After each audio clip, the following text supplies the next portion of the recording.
Welcome to Mudimo Awaz, a podcast presented by Musico. I'm your host Mohua.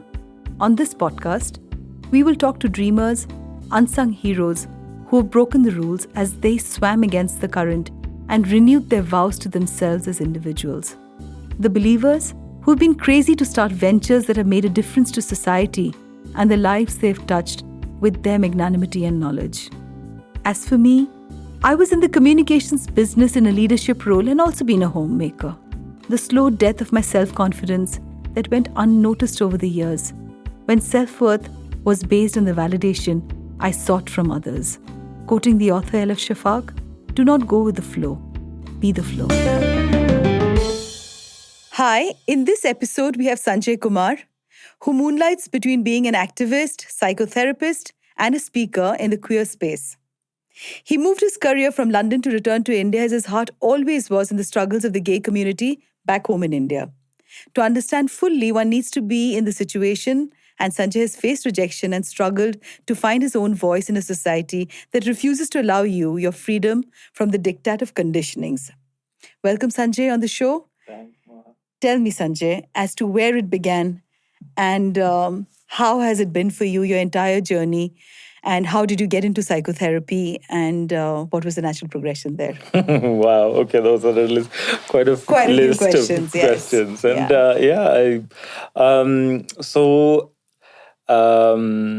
I was kind of conditioned into going into the church, as it were, because we come from a very religious Christian family, and the tradition of being in the church is there in the family. Grandfather was in there, and an uncle of mine, and so on. And so after my degree here in Bangalore, I went to St. Joseph's and did arts and sciences. I did environmental sciences. The progression became, I went into teaching the Bible in different schools and taking assembly and stuff like this. And so you were a teacher, school teacher? For a year, for a year. Okay. But this was the precursor in going into the church, as it were, full time. And so, and then I went into seminary. And while I was in seminary, I began really addressing my sexuality in a very real way. The awareness of my sexuality happened when I was 16 or so. I was a very late developer. All my classmates, were talking about various stuff and doing various stuff, and I was none the wiser. But when you say classmates, was it that open? Because most people, I would like to believe, would want to hide, And because they're so confused when you're 16. Sure. They were showing off their heterosexuality, and I did, or just sexuality, right? Just talking about things and teasing each other, with the girls and whatnot. And so co-ed, of course. And I was a very innocent boy, very innocent, stayed away from all of this, very naive, very sheltered. So I was one of those pavam ke boys, they call them in inverted commas, where, very goody-goody, and all this. So all this thing of sexuality and everything had completely pushed away from my awareness as much as possible. But the penny started dropping when I was 16, couldn't deny it further when I was 17, and then just locked it away because I thought, okay, that was against the Bible. I was going to hell if if I did anything about it. So I pushed it down. Anyway, move on and came into seminary. And by then I was, 25, 26.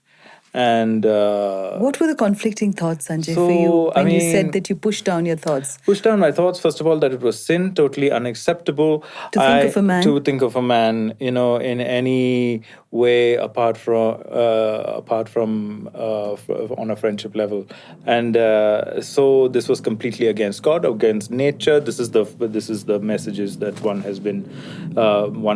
I have picked up over the years, That's growing. how most people are taught. And there is no visual representation either and especially growing up here in India. The West has had more, visual in the media, in film, in TV, and all of this, where they've had gay characters, usually in the comic roles. Nevertheless, But India has never had that. And if there was anything visible, it was transgender, hijras.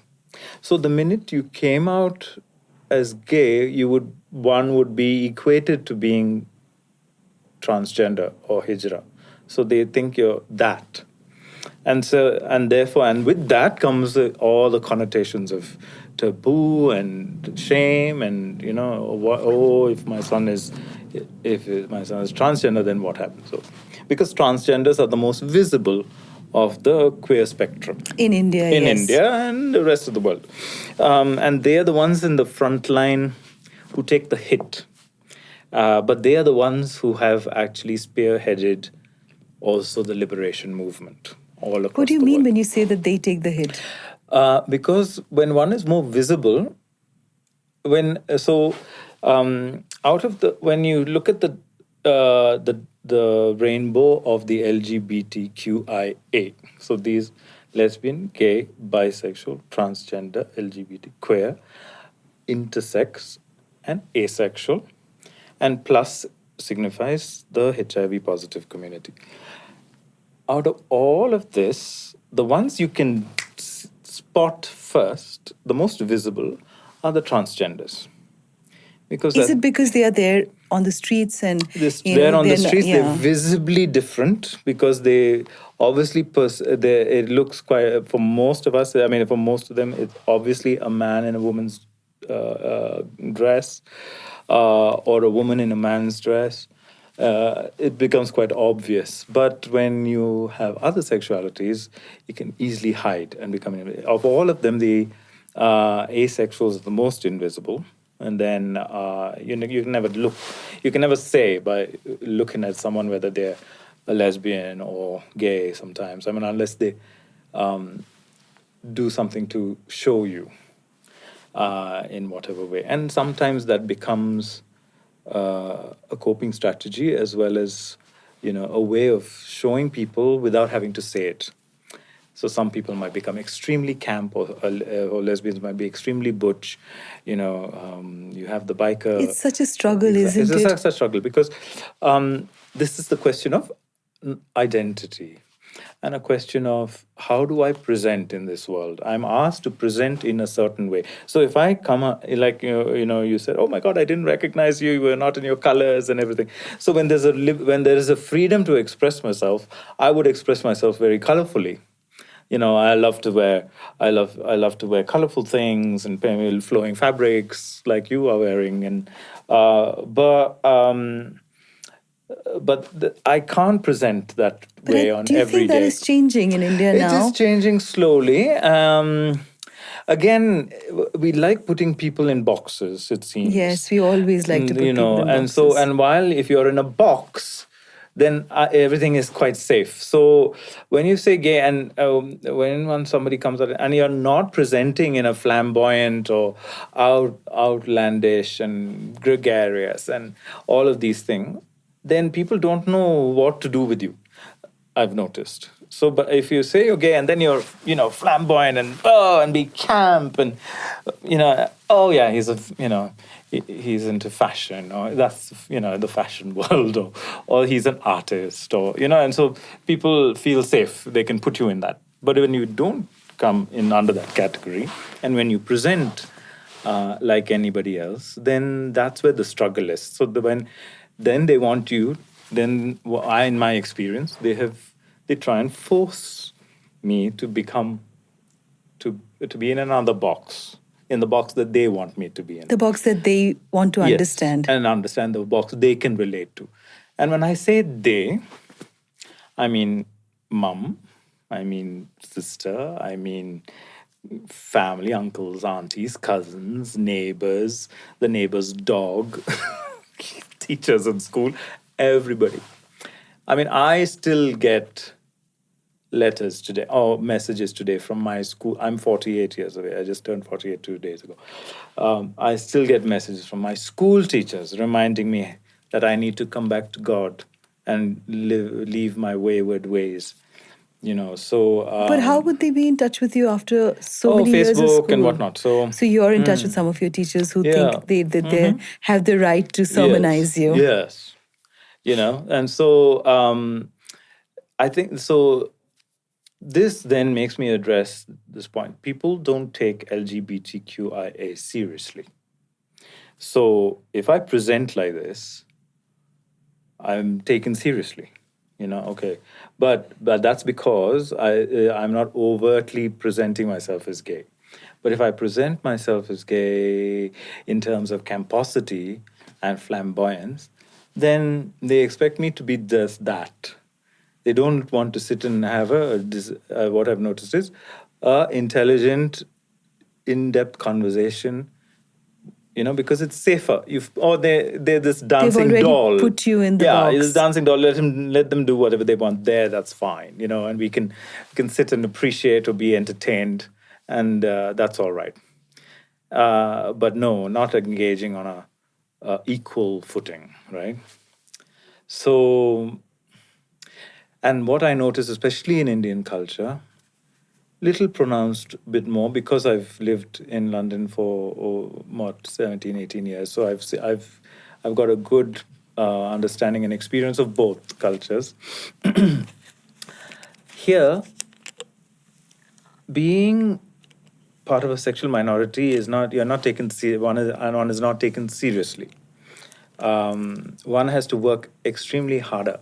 What do you mean when you say that not taken seriously? Well, is it at your place of work? Is it in relationships yes, with, with straight people, or because in the community, I'm sure there's acceptance and there is, the community. When we say the community is not one entity in India. The queer community. Now, queer is the umbrella term for all of it. We can't, saying LGBTQIA is a bit, usually a bit the mouthful. So queer is usually the umbrella term.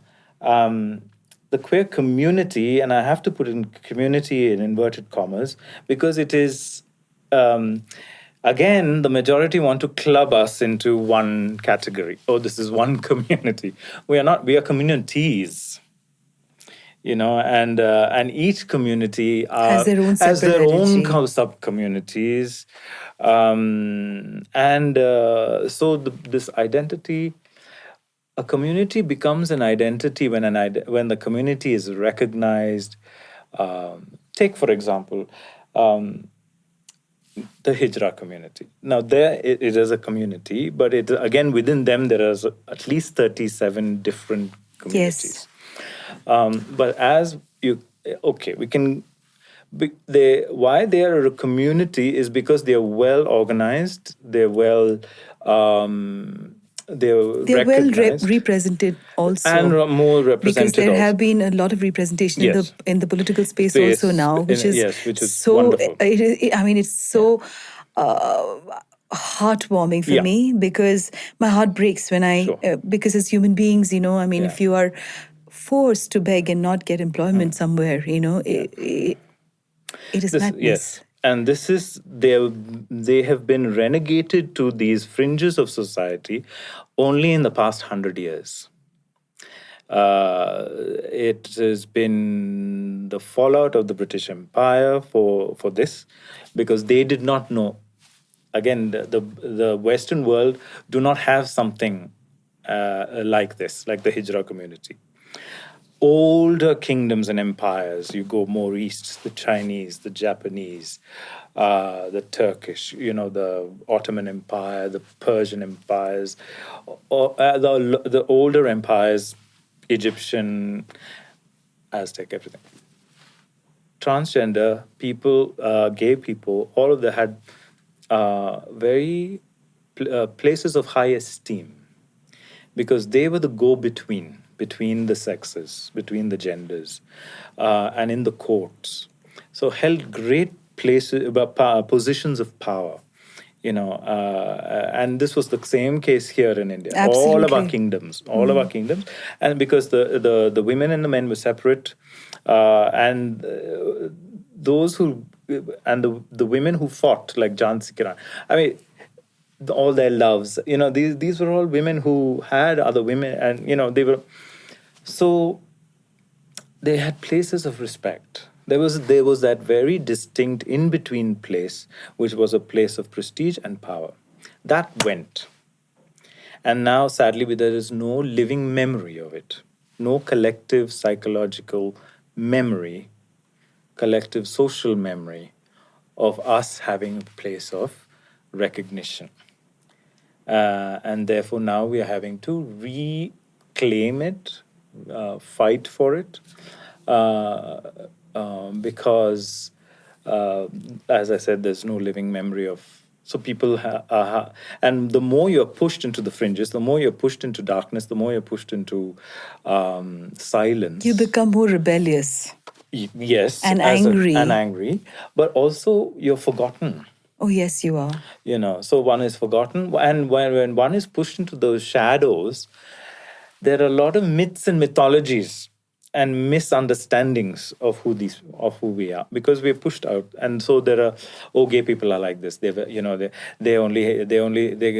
not serious people. They only want sex. They only want, and they're, you can't trust them with anything. If, they think we're, in my experience, what I've heard people say, and and how one is treated, is like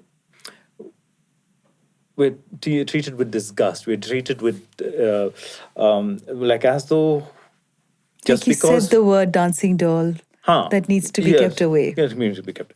And it's almost just because you are attracted to a man, that means you sleep with anybody.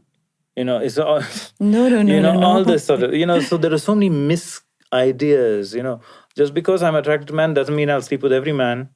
You have to have that connect. Yes. But this is there are so many misunderstandings that we have to then deal with on a personal level as well as on a national level.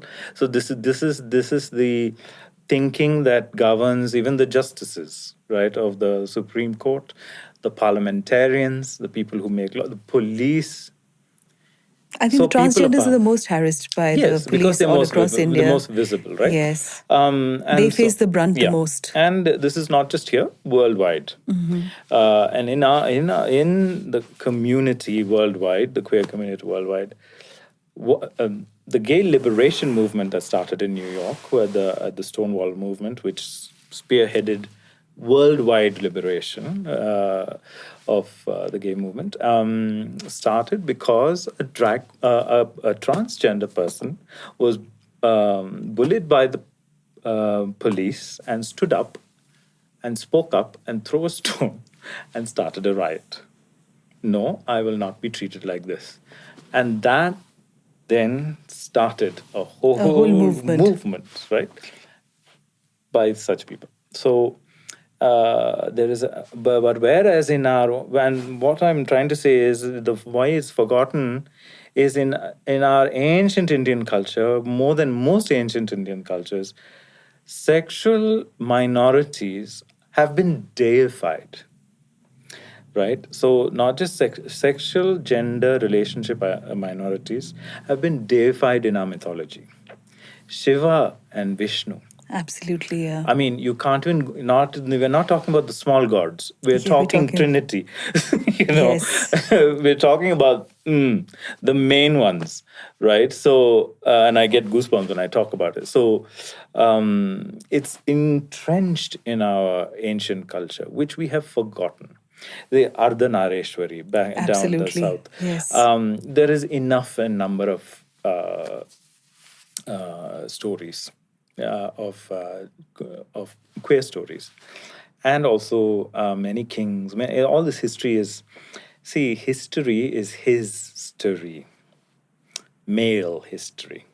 That's what history is, and who writes it? Men in power. So, and they write it to make themselves look good. Other stories, women's stories. So, actually, history is her story, right? Without her story, there is no history, right? So, but that is not.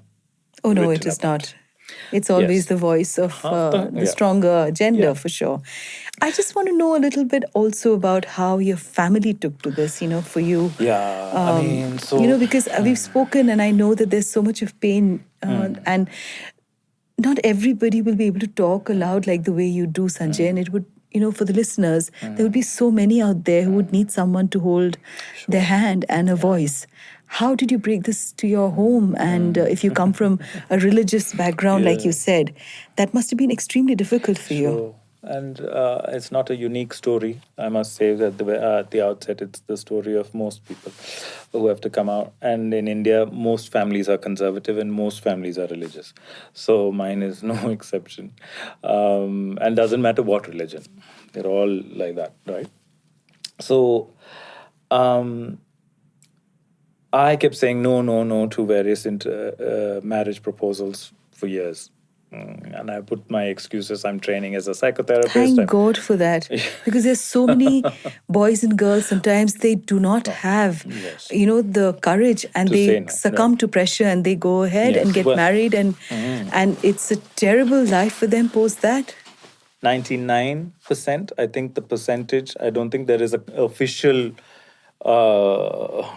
research but you go to any, it's 99% of sexual minorities marry into heterosexual relationships. But yes, so I kept saying no, and then there came this proposal which ticked all the boxes for everybody. So, and I don't know how far this thing is going to go as a podcast, but yeah, it was somebody who was very, very dear to, I'll put it that way, put it very, very dear and close to the family. And our two families go back a long way. And of course, why not? Why didn't we think? Even our daughter is training in counseling, your son is training in psychotherapy, we come from the same faith, we come from the same language, we come from, and the families are already friends. Of course, why didn't we think about this? God, I'm sure, will bless this. So it's all been planned. I'm in America. I'm in UK, and I was coming back for holidays for Easter. This is now 2001, and please come. And you have to think about it. We are all in agreement. Mommy says over the phone, and we are waiting for your yes. And once you say, and we are waiting for this happy news of you saying yes in this wonderful holy weekend of Easter. And then we will start. So you can imagine the pressure. And if I say no, I would have to come up with some real good reason why this is not going to work. So I had come out before that about 2 years ago to my sister. That itself didn't go down well. This was when Why? I was in the Your UK. sister must be about your age group, Well, right? she's 3.5 years older. She has not accepted me and still does not accept Oh, that's really sad. homosexuality as a valid alternative in the plan of God. So, although she's not hostile, I mean, I consider you not accepting me as who I am as hostility. Absolutely. It is hostile for me. It is rejection. I mean, at such a deep level. And it is a very deep level. And It's that for such a me is very hostile. deep level. And then she says, no, but I love you for who you are in other ways. This is only this area of your life I don't accept. And that is who you are. And that is who you are. Sexuality for anybody. It is your identity. It is how you understand yourself in the world and how you relate to anybody else in the world. That is what governs how we say hello, how your studio people say hello to you as a man and a woman. And, it's central. Absolutely, it is central. Absolutely central. Absolutely central, yes. And so it's when they say, and this is one of the most hurtful things itself, oh, I like everything about you but that one thing. Even my mom says that. Even now? Even now. Right. Why can't you find yourself an accommodating woman? She will tell me. And I say, Mama, that doesn't speak, you're not speaking very well of your own gender by saying that. And now I'm able to give back to her. But in those days, to find the strength to stand up and say something to your parents. Because when you're young, I mean, and it damages a person forever. And does that spill over in your relationships? Yeah, of this course, rejection I began to doubt. When a mother's love is supposed to be unconditional, right? So when it becomes conditional, that changes my entire worldview on humanity, right? I mean, my father, bless him, although he was sad, my dad and my mom come from very different upbringing, more chalk and cheese there.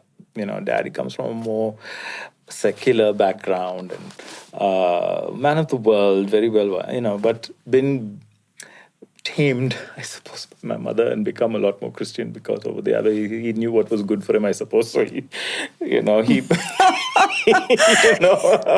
not men are like that, but he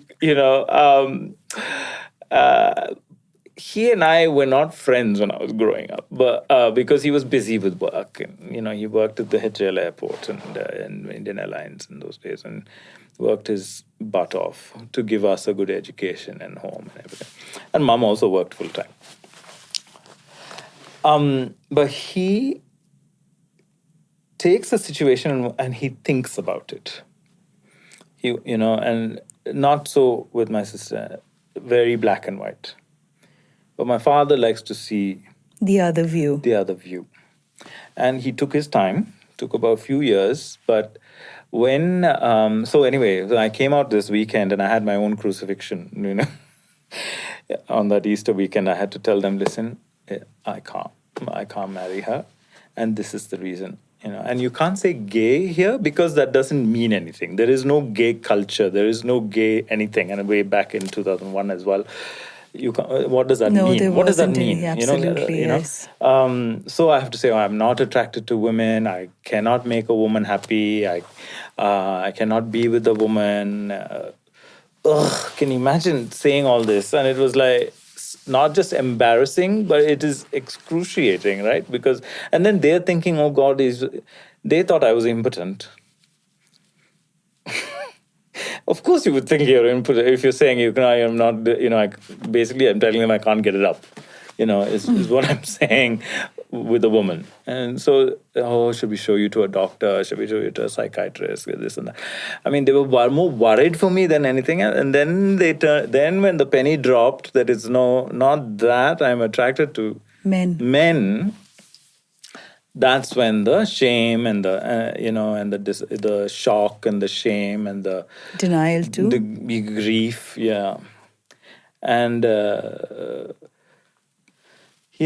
then I think most of us, and me included, want to see our parents happy. I think for all of us, we're conditioned to make our parents happy, and we would do anything to even forfeit our own happiness.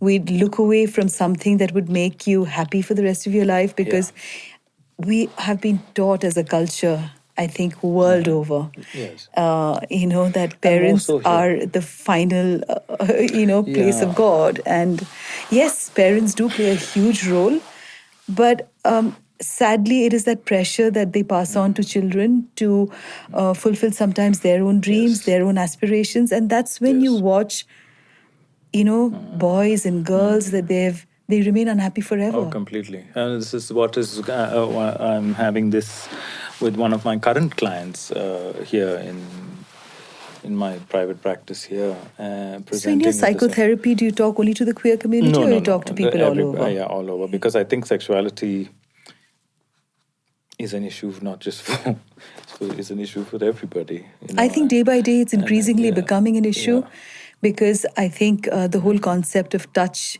has reduced. And, people, I don't think they understand the power of touch. No. And what touch can do, it can heal you.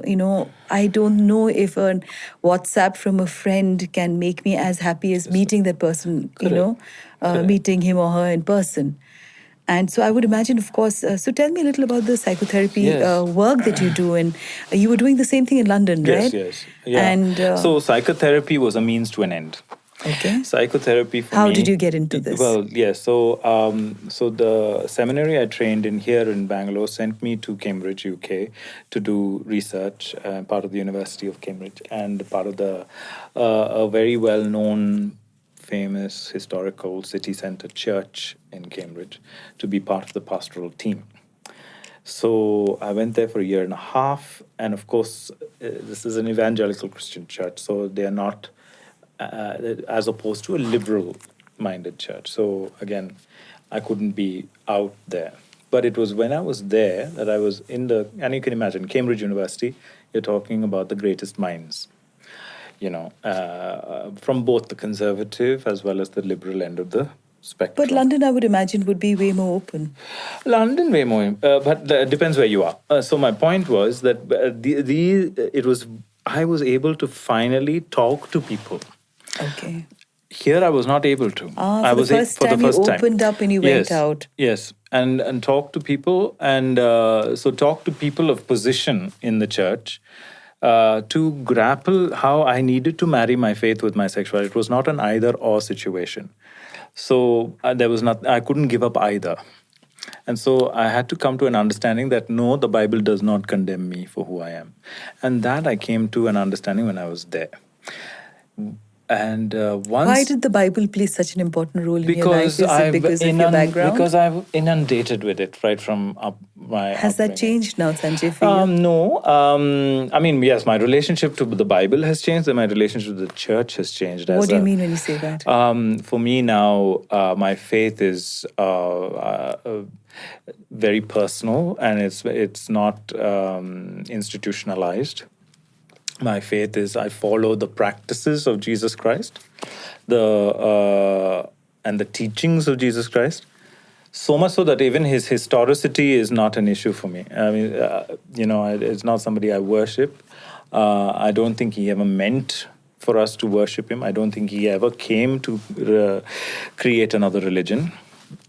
All of this is not part of the teaching of the church. So that's how far away I've come from that. I think he meant us to follow his example. And that's what I try to do. And that is and his example is very similar to the Buddha's example, right? And these are the two enlightened beings. Religion at the end of the day says the same thing. Absolutely. It's just this, like you said rightly, that it's be true to yourself. Yeah. And love. It's become an institution, and then the divide, and it's really sad what's happening in India. In so many places, you hear so much of, these atrocities in the name of religion. Yes.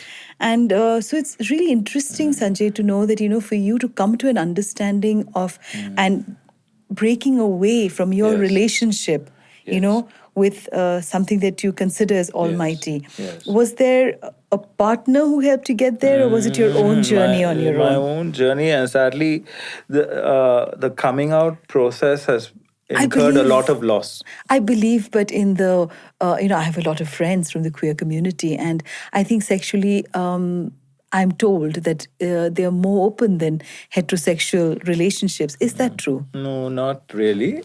I don't think so. Why are there no long-term relationships? Too many of them, because I remember talking to, quite a few of my friends, and that's something that they keep saying, that it's very easy to break away and move on, unlike you, because I'm straight, I'm married, I have a child, and, there's so much of society acceptance that even if you're disappointed, you cry, you howl, but you stay back.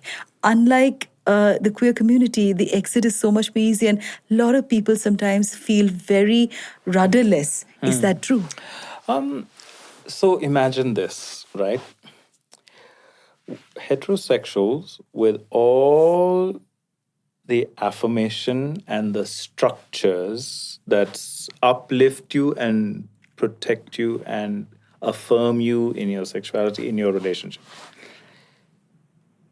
Having all of this set up, institutions, religious institutions, social institutions, structures, everything is set up around making this heterosexual relationship work. And even then, heteros don't get it right.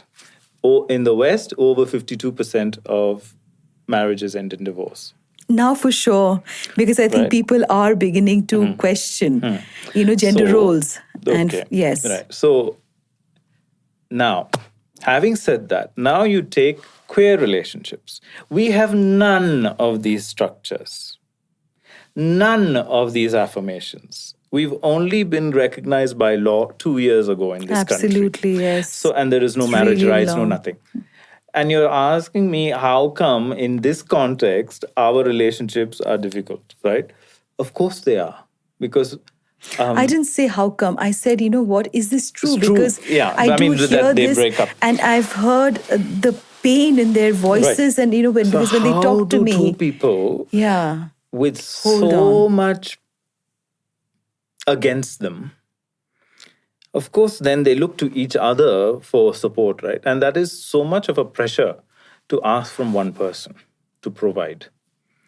So even heterosexuality, marriage and having monogamous relationships is a new thing.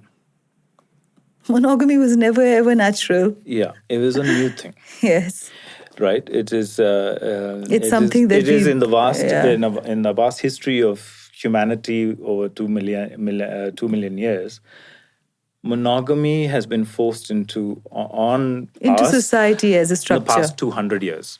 Not very new, right? And this is, I'm coming as a psychotherapist, as a scientist, So it's not in our genes. We might pretend, under the guise of all of that, but and it's not a male thing or a female thing. Yeah, absolutely. It's sexuality. Absolutely. And given half the chance, anybody would play the field if it was okay. And therefore, we need all these rules and regulations, primarily because we need to raise children in with moral code and safe and secure environment. If the boundaries keep changing, children struggle, right? And so you need a structure. So you to bring agree up that there is a structure that's required, right? But for when you have gay relationships, we don't have children, and therefore there aren't any. We have to create it ourselves. So it's down to we don't have any norms. You all have norms, right? Heterosexuals have norms. We don't have norms. We have to create the norms for ourselves. And each individual couple have to create their norms for themselves. Okay, what was going to work between us in terms of how we... And this pressure that, heteronormativity is another word that has come up in the recent... I have no idea what... So heteronormativity is when queer people try to have their relationships that sort of mirror heterosexual relationships. Which is the man and the woman? No, it is two people for a lifetime together. Okay. Which is against, as we said, new. But so we are trying to, and we are fighting for our rights, for equal rights, for marriage and all of this, right? Again, we are trying to make ourselves okay in the eyes of the world. But actually, there is a school of thought that says that we are sexual minorities and we bring a certain gift where we actually break these barriers and how we can be human and be the best who we can be. And not be part of the herd. And not be part of also. So we do bring an alternative, but we are being forced into that narrow gate where we're all being pushed, and so we can tolerate for acceptance you again. We can and accept you if you are like us. But that is also not happening. They're not even. But I think I'm very hopeful because for us to be sitting here today and talking to each other, and I think India is opening up to a whole lot of new things today. I'm hopeful. I mean, I'm really positive as a person. Yes, I do understand that there are so many who struggle even now, in expressing. Yeah. Now, coming back to psychotherapy, do you feel that it's easier for you to talk because of the past that you've had, and people can relate, I think and you understand it better? It's easier for me to talk about it now because I've made a journey of acceptance myself, and I feel a lot more at peace with myself, and a lot more firm on the ground I stand on. Okay. I'm 48, you don't pay my bills. Sod you if you don't agree with me, right? I wasn't there before, right? So, but the journey must have been really long, to get Sanjay. Here, a good 3 decades, almost, right? Give or take. But yeah, I mean, and a whole lot of rejection. So I've come back now after spending almost 2 decades in the UK. I've come back to a community that's largely the same, not progressed much. Oh, that's really sad to hear that. The evangelical Christian community has not progressed much. I came out in 2001. In all these times, so we're coming up to 2021. In 2 decades, I still have not heard of another seminarian who has come out. I would have known by now. So you're the only one. God. The only gay in the village, of that village. There are a lot of allies. There are a lot of allies in the Christian church, straight allies who help in terms of making the church more inclusive. That is happening, and we are very thankful for these people. But there is no gay or lesbian or transgender Christian who has trained to be a priest who's come out, right? So nobody else. It's just, so when you talk about, and then I've come back, I'm 48, single gay man. You tell me how many single gay men who are 48 around. Very few. And I know all of them in Bangalore. Have you been out with all of them? No. We're all friends because we've all been out at the same time. Each of them are heads of organizations. Each of them have, stuck out. There are very few, the very few of us those who have taken a stand, of course we become activists. Of course we become head of organizations and NGOs. And we know each other, right? And so we are friends. We're not that kind of friend, I can't sleep with them. Of course we feel lonely because... lonely, of course. Everybody, I think, lonely is such a blanket word. But is it much more deeper in your case? Because it probably pervades not just as a partner, but also in friendships and everything all around. Because most of the time, I do find myself in the minority of one, right? So family get-togethers, I'm a minority of one. And religious get-togethers, I'm a minority. Do you face any sort of it's like discrimination? I did. Aunties, I still have an auntie who will not even engage, won't even, my mother's sister, won't even talk to me. I'm so sorry to hear and that. I loved her very dearly, and I love her very dearly. She will not even look at my face, right? I come into the room, she'll walk off that side. So, and this is just one. So many classmates from school. All my friends used to be other Christian boys and girls. I'm on basic terms with them of French, hi-bye types now. They will have nothing to do with me. In fact, the friends from school who I'm friendly with now are the ones who used to bully me.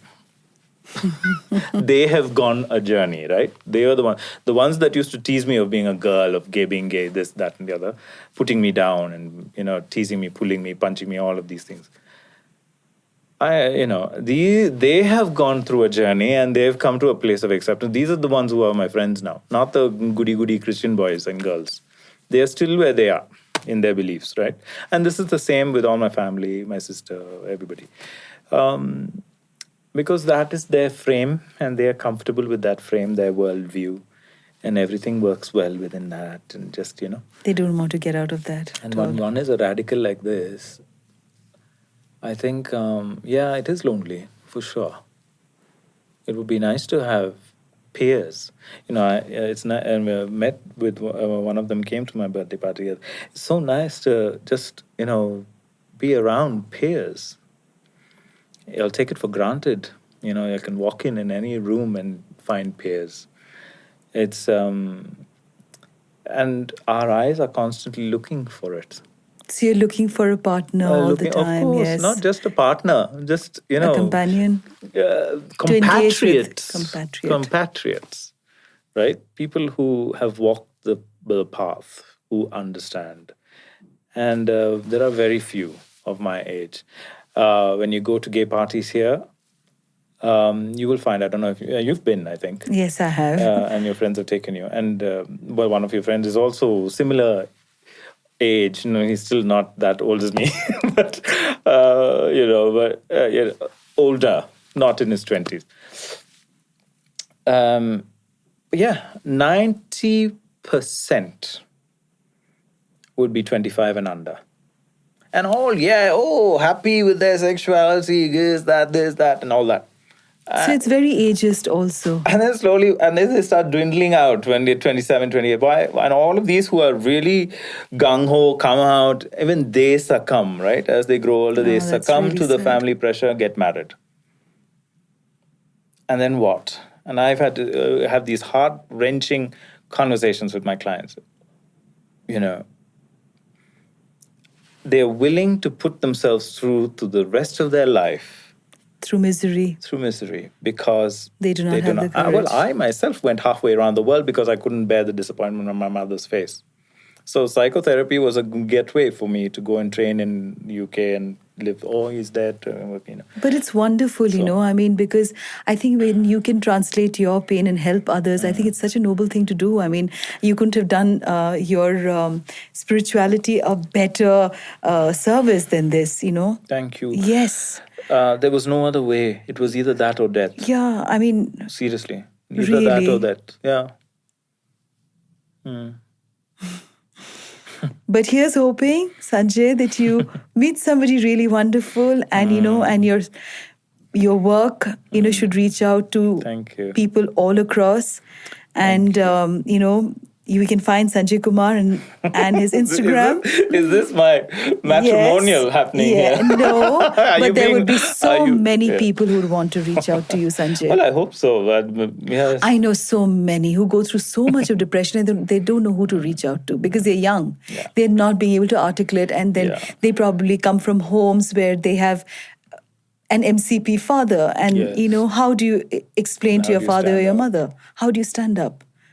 You don't know how to stand up. So it's so important to have people, from the community who's seen the world, Right. to go out there and hold the trembling hand of someone who needs that so much. So we can find you on Instagram at Positive Therapy Today. At Positive Therapy Today. That's it. And on Facebook as Sanjay Kumar. That's a cliche of a name. We find many Sanjay Kumars.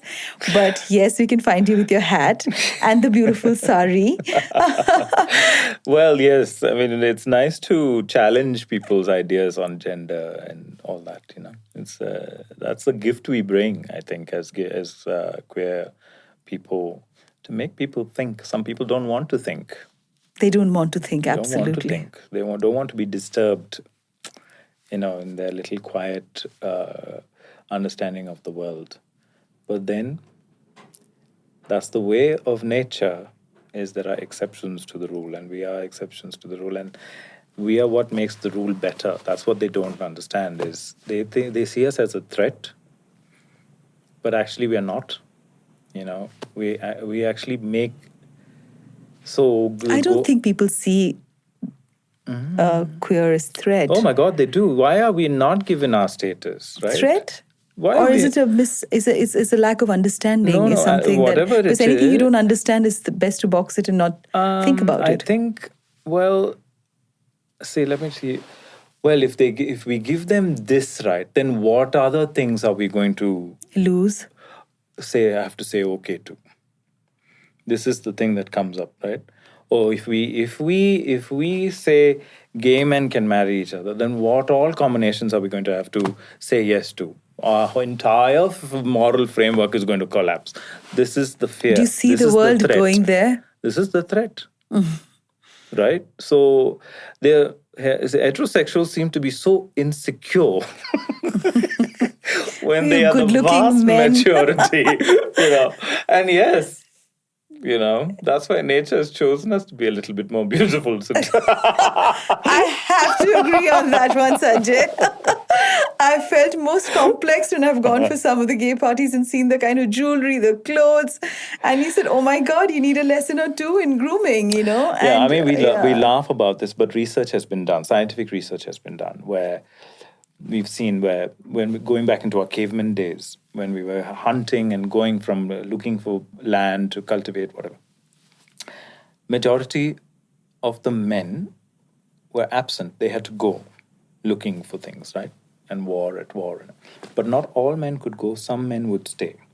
And the men that stayed were not a threat to the women that were, So the men could go confident that these men are not fathering their child. Okay. So they were not a threat. So this The men that stayed, and they had the time to be more artistically inclined. They were educating children. They were transmitting culture. They were the sages, right? Transmitting wisdom. So, and over the the millennia. So we had and some of the women were not mothering types, so they went to war with the men, and they were not a threat to the, so lesbian and gay men and all of this, we've always been, right, and we had a place, and so that's why we've developed a more artistic way of expressing. more expressive, because we have been that traditionally. We were the ones that brought in the beauty. I can see the beautiful fingering with the blue stone on it. And Yes, I've been noticing that since the time we've been talking. And I've always noticed your choice in jewelry and clothing, and it's really nice. Of course, this is a broad generalization. Yeah. There are many gay men who are absolutely not. Okay. So this is stereotyping again. But for example, Louis XIV, right? His entire court was changed because of his gay brother. He was the one that changed court culture, what people wore, how they went to how they presented at a party, what they ate, how they ate it, how they held their spoon, and all of this was by a gay prince, right? And that became the world standard of etiquette, brought about by a gay man. So. So yes, because we don't have the constraints of sleepless nights raising children and whatnot. I mean, we've got the liberty to engage with philosophy and art and beauty and all of this. And if we are given that valid place in society would be a beautiful place. Right. Yes, for sure. Thank you so much for being on this episode. And thank you. Look forward to having you all over again soon. Thank you. Privileged to be here. Thank you for giving me a place to speak. Thank you so much. Thank you so much. Thank you so much. Thank you so much.